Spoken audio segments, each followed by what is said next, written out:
And hello world, this is Rachel from ICC Kuwait and welcome dito sa ating Dream High Pinay kung saan mapapakinggan ninyo yung live na kwento talaga ng mga students namin na nakapagtapos na dito sa mga courses na ina-offer namin ni ICC. So, for now, si students po yung magkukwento sa journey niya kung paano siya nag-enroll dito sa ICSA, paano niya natapos yung course, and yung experience niya bilang isang estudyante dito sa ICSA. And so, makapakilala ka po sa lahat ng mga nanonood sa atin. Good morning, Kuwait. I am Rayson Micah Javier. Currently, I'm working in Royal Hyatt Hospital as an OR clerk. Actually, I took this course because merong nag-open ng mind ko. Isa siya sa mga kasamahan ko. She's a nurse.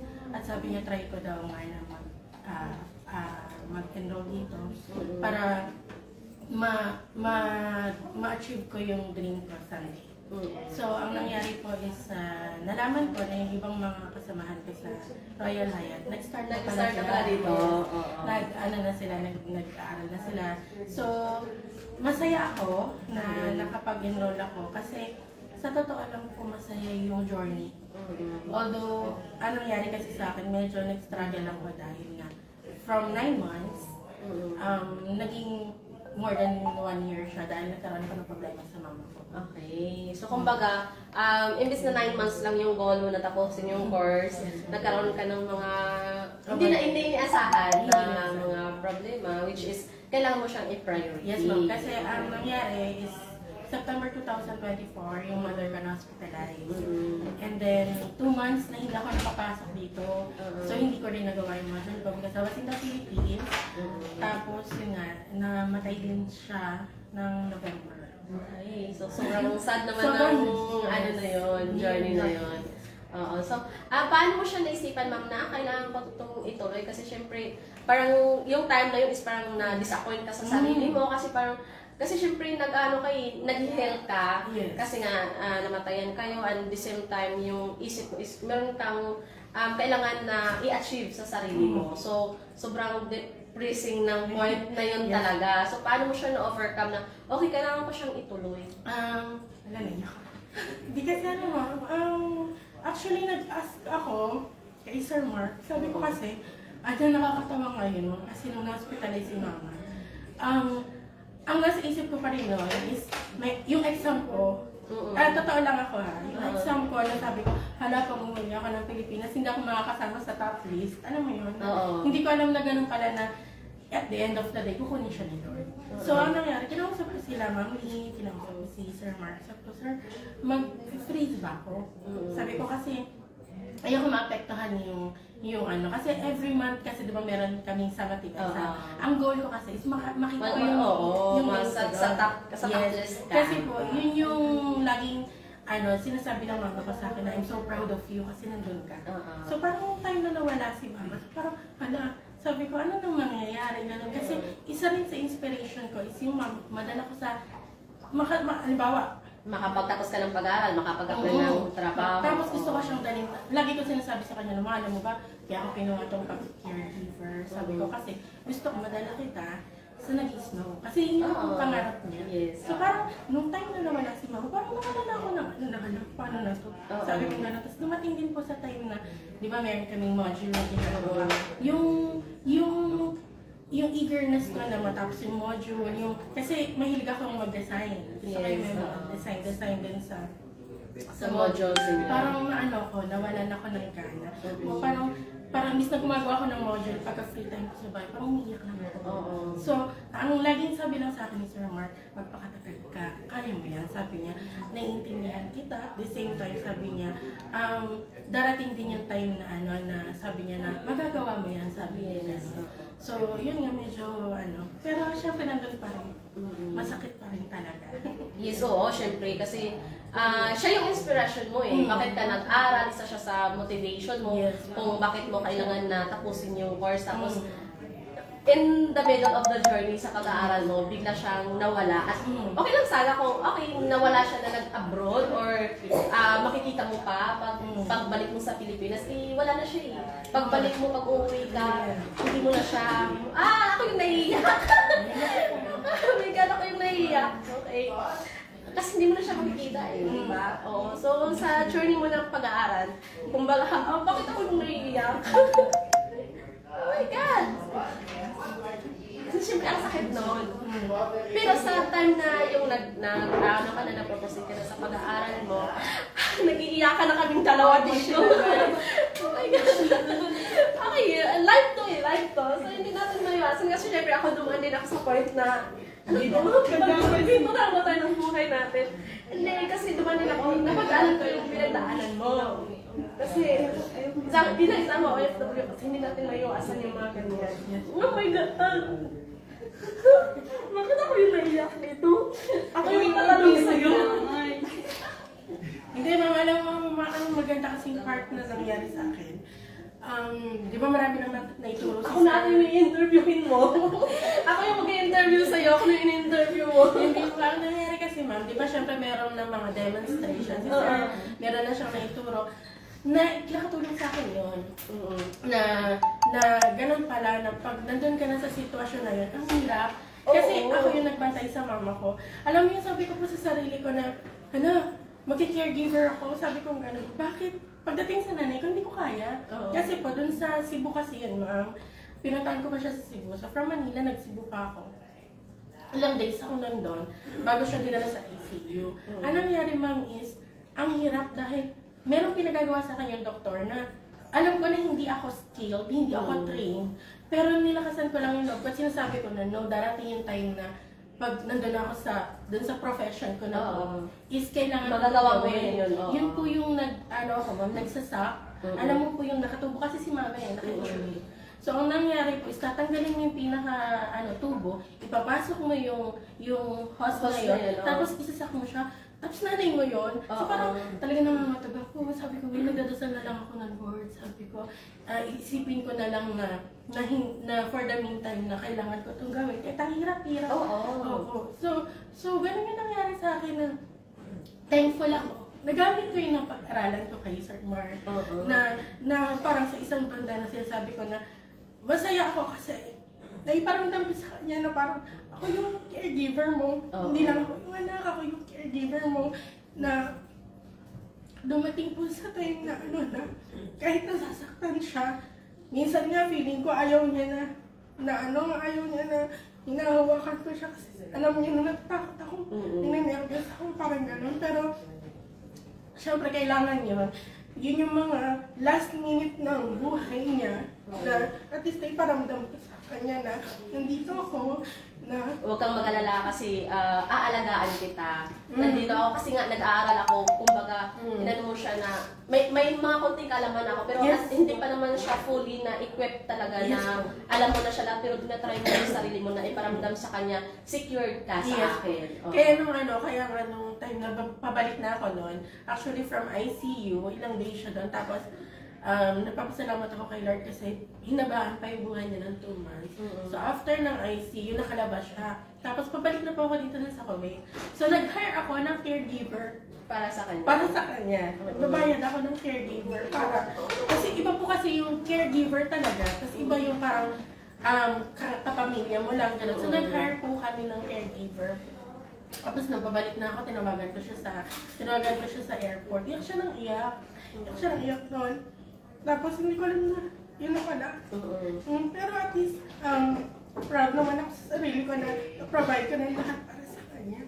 Tapos kumbaga naibigay ko yung sarili ko sa kanya habang nandun ko sa Cebu na inaalagaan siya. So, for sure, sobrang proud talaga ng mama mo sa'yo. Kasi syempre, na-feel niya yung pag-alaga mo sa kanya, yung support mo sa kanya. So, ma'am, ano yung impact sa'yo ng Diploma in Health and Social Care? Kumbaga, ano yung impact ng course sa'yo, ma'am? Kasi syempre, in the middle of the course, naranasan mo maging isang caregiver at the same time, kailangan mo tapusin yung course. Actually, ma'am, ang naging impact na sa akin sa isang banda is napakahirap parang maging caregiver. Lalo na siguro kapag napalapit sa'yo yung pasyente.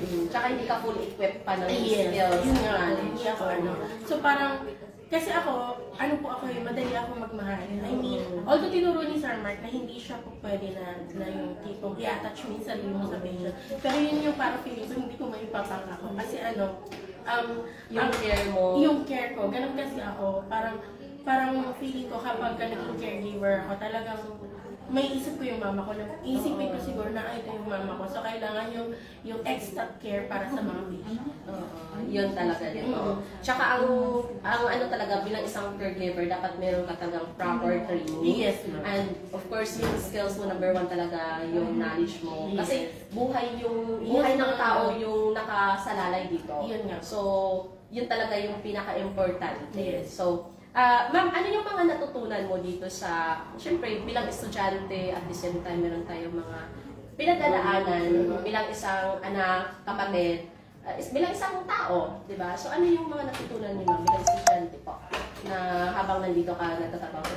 Yung pagiging estudyante, actually, ma'am, dati na nasa Pilipinas ako, working student mo talaga ako. At the same time, nagpapaaral ako ng mga kapatid ko. So, dito, nung nandito ako sa, ibang bansa, iba siya. Iba yung mo kasi di ba pagka OFW ka, meron ka rin trabaho sa bahay. Yes. So parang tatlo, nag-aaral ka, nagtatrabaho ka sa bahay kasi may asawa ko dito. Tapos nag-aaral ka.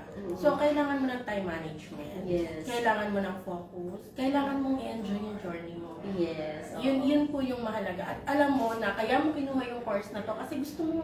Hindi yun dahil sinabi lang ng isang tao sa'yo. Yes. Hindi yung parang napilitan ka lang na mag-enroll dito kasi yun yung in-enroll ng kaibigan mo or yun yung trabaho ng kakilala mo. So, kailangan mo rin maging dito. Actually, nung hindi pa rin ako masyadong, kumbaga wala pa akong asawa nun, wala pa rin ako sa sariling pamilya, parang feeling ko talaga ito yung passion ko. Kasi meron akong mga lola na na may diabetes. Sila gano'n, tapos yung ina-assist ko talaga sila, gano'n. So parang gano'n yung nangyari na parang sabi ko, nung sinabi nung friend ko, bakit ka mag-aaral ng caregiver? Sabi ko, parang feeling ko nasa dugo ko naman yun. Parang gano'n, lalo na sa mga, yung mga nakatatanda, parang gano'n. So parang malapit yung loob sa kanila. So sana, yes, hopefully, di ba? One day, darating at darating din yun. Kasi kaya nga tayo nag-aral para ma-achieve natin yung goal natin. Nandito yung stepping stone natin. Para sa panibagong journey na naman na kailangan natin i-achieve kung ano man yung mga plans natin. So, ma'am, kumusta naman po yung experience niyo dito sa ICC? Syempre, ikaw is, yan, tapos ka na sa course mo, so meron ka ng experience. Salamat sa Diyos, ma'am, nakatapos ako. Bawat araw na pumapasok ako, masaya ako. Walang biro. Hindi dahil nasa live tayo or something. Masaya po ako kasi nakagain ako ng mga friends, mga trusted friends, mga classmates. Yung parang every Friday, imbis na ipapahinga ko na lang kasi yung regular off ko. Masaya ako na pumapasok sa school. Kasi mas nadadagdagan yung kaalaman ko. Na tipo na, ay, ganun pala yun. Kasi, although nag-work ako sa hospital, hindi naman ako totally na hands-on sa mga patients. Pero may mga knowledge ka, pero mas nadagdagan yung knowledge ko. At the same time kasi, si Sir Mark, kuha na siya. Hindi ka niya ito-pressure. Tapos talagang, yung pagtuturo niya is parang, hindi po pinataka, hindi expert. Kasi parang straightforward yung niya. O ganito yan, o ganito yan. Tapos yung mga hands-on na yung mga demonstration, nakakatawa, ma'am. Kasi sa mga simpleng pagkuha ng vital signs, na-adapt ko siya sarili ko. Minsan ako nga nabibigay sa sarili ko. Kasi may hypertensive ako, tapos diabetic din ako. So parang gano'n yun, nakatulong siya ng sobrang malaki. In terms of nakagain ako ng mga trusted friends. Tapos yun nga yung, nung time din na nag-heal ako kay mama, nakatulong din yung pagpasok-pasok ko, nakakalimot ako, gano'n. Nadadivert kasi yung isip mo kasi may iba kang iniisip. Yes, ma'am. Tsaka siguro kapag mahilig ka rin kasi nakatulong din yung sa computer, sa isang banda nakatulong na mas marami ako natutunan sa paggawa ng, di ba sa module, ma'am? Yes. Yung, pwede pala yung gano'n, na makakapag-design pala ako ng gano'n. So yun, kasi habang ginagawa ko yung module, nakakapaglaro ako lalo sa laptop. So, yung mga bagay na hindi ko alam, mas natutunan. Yes, ma'am. Kasi nag-i-explore ka. Yes. Kasi sa modules natin, hindi lang siya time ka lang ng time. lagay mo din siya ng design, lagay mo siya ng pictures, Kaya di ba? nag-enjoy nga po ako. Nag-enjoy talaga ako ng isa ko. Kaya nung time na matatapos na ako, sabi, ang tanong ko agad kay Ma'am Dina, hindi na ba ako papasok? Parang sa loob ko, hala, sabi ko, pwede ko Tapos ako na ba? pumasok? Sabi ko, gano'n. Pero yun pa, thankful ako sa ICSA nung time na nag-struggle ako. Nandyan sila para intindihin ako. Yes. So, kasi si ICC naman yung goal talaga namin is makapagbigay ng quality of education para sa lahat ng mga kababayan din natin na katulad sa'yo na nangangarap na magkaroon din ng qualification para sa, syempre, lahat tayo nagpaplano or mayroon tayong goal na magkaroon ng mas magandang trabaho, mas magandang income. Yun naman talaga yung palagi natin iniisip talaga, di ba? So, sino bang hindi? Di ba? Tsaka naalala ko nun, ma'am, nung time na meron kasi ako syempre mga kasamahan na mga naglipatan na from Kuwait, naglipatan sa Ireland, kanya. Naalala ko meron isang tao na nagsabi sa akin na, paano ka lilipat? Sabi niya, wala kang papel. Yes. Wala akong diploma. Totoo naman, ma'am, kasi ang ano ko talaga is undergraduate ako ng BSIE, Industrial Engineering, na ang layo sa pagiging Yes. third year lang po yung natapos ko. So parang, nung sinabi niya sa akin yan na paano ka lilipat? Paano mo gugustuhin na ano? Wala kang papel. Wala kang diploma. Hindi ko siya tinake as bad comment para sa akin. Tinake ko siya as challenge. Yes, kasi totoo din naman, kung magpaplano tayo na mag-migrate or magpaplano tayo na mag-ibang countries tayo, di ba? Yung una talagang tatanungin sa atin once mag-apply tayo is, ano ba yung natapos mo? Ano ba yung qualification mo? Kasi once mag-apply ka na for immigration, di ba? Kakailangan nyo ng diploma with TUR yun. So, nakaka-proud. Nakaka-proud na sabi ko, hanggang dito pala sa ibang bansa, magiging student pa rin ako. Yes. So, masarap. And of course, kami dito sa ICA, sobrang proud kami sa inyong lahat na nakapagtapos kayo, hindi kayo sumuko. Despite sa mga trials na mga pinagdaanan ninyo, kasi yung success niyo is magiging success din namin. Kasi natutuwa kami na yung mga estudyante namin is meron na magandang trabaho, nakapagtapos ng pag-aaral. Tsaka may nakikita po ako ng yung mga previous students nyo, ang gaganda na, ang laki na ng sahod, mga nakapunta na sa iba't ibang. Oo, kasi actually ngayon, ang dami ng mga students na nasa Canada na, nasa UK na, yung iba is nag-Hong Kong pa, ang iba nasa UAE. May ibang classmates mo siya, nasa UAE na siya, nursing age siya.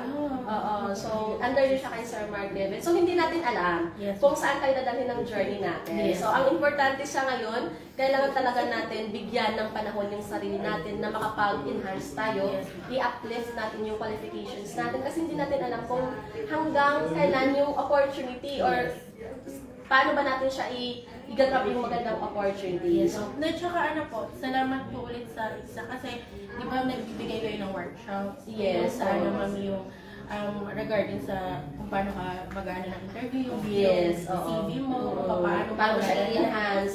So, sobrang helpful. Yes. Kung baga parang hindi ka lang niya, porket graduate ka, na-stop ka lang niya. Yes. Tutulungan ka pa rin niya kung paano ka mag-a-apply, paano yung stepping stone mo, first step mo pag mag-apply ka. Kasi yung sa CV kasi natin, yan yung titingnan. Pag mag-apply ka yung CV natin. So, paano mo ba siya maging attractive yung CV mo? Hindi, tsaka ano ma'am, last time may sinabi rin nga, na-share si Sir Mark na ang sabi niya is, titignan muna natin, meron kayo isang classmate na nandun na siya sa Finland ba yun? So titignan natin kung okay siya, para may sabi natin sa inyo, at least magkaroon kayo ng interest na, baka gusto ko rin mag-Finland, gano'n. So nakakatawa ma'am, kumbaga, yung connection between the student and kay ICSA, hindi siya natatapos dahil nakatapos ka na ng course. So yun po yung actually ma'am, I'm planning also na mag-take no nursing assistant. Opo, pero siguro tapusin ko muna yung lahat ng mga kailangan mong visit. Yes, ma'am. Medyo nagka-problema kasi. So, yun, ano yung magiging advice mo sa lahat ng mga nanonood sa atin ngayon? Kasi syempre, parang ang dami nating usapan dito, di ba?